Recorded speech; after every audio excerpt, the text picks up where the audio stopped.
عقیل احمد شبیر احمد سلیم نگر،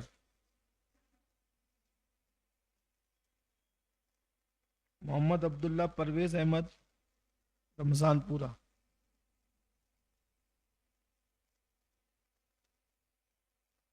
علی حمزہ فہیم احمد نوری مرچنڈ نگر،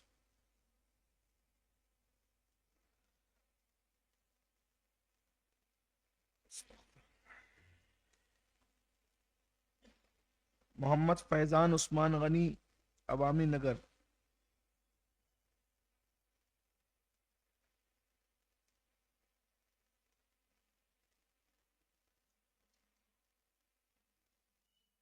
عبد الواجد نسرین بانو عبد الواجد رمضان پورہ،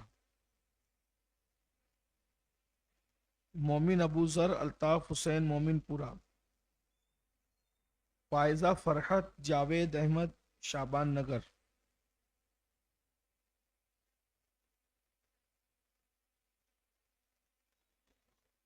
محمد ارشد شیخ شاکر درے گاؤں،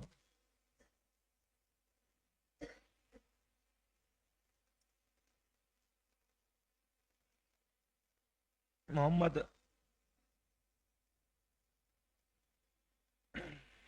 کیا لکھا ہے، محمد حسنین ارشاد احمد، حسنین کے حسین ہے، سمجھ میں نہیں آ رہا ہے نام، مدرسہ اہل سنت آل رسول، لال پین سے لکھا ہوا ہے،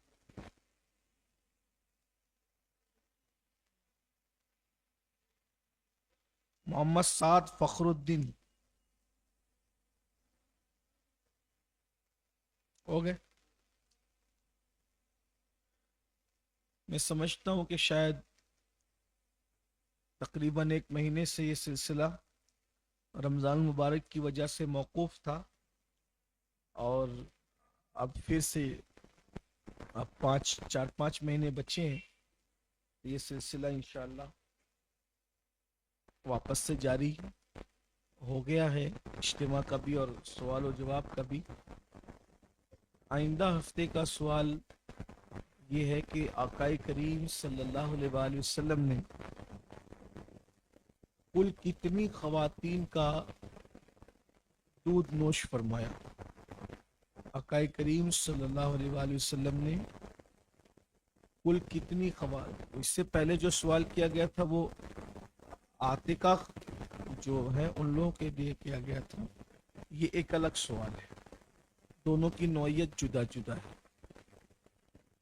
آقا کریم صلی اللہ علیہ وآلہ وسلم نے کل کتنی خواتین، یعنی کتنی خوش نصیب و خواتین ہیں جنہوں نے حضور اکرم صلی اللہ علیہ وآلہ وسلم کو دودھ پلانے کا شرف حاصل کیا ہے۔ آئندہ ہفتے کا سوال، کھڑے ہو جائے۔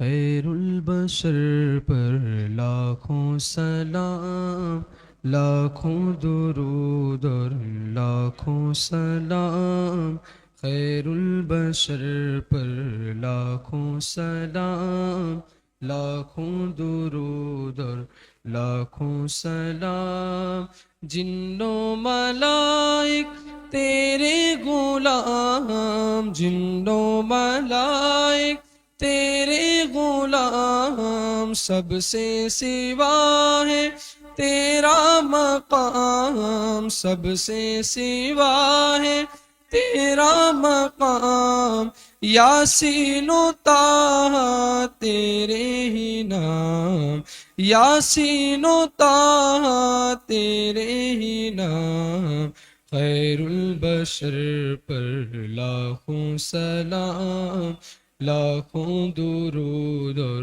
لاکھوں سلام، خیر البشر پر لاکھوں سلام، لاکھوں درود اور یا نبی سلام علیکہ، یا رسول سلام علیکہ، یا حبیب سلام علیکہ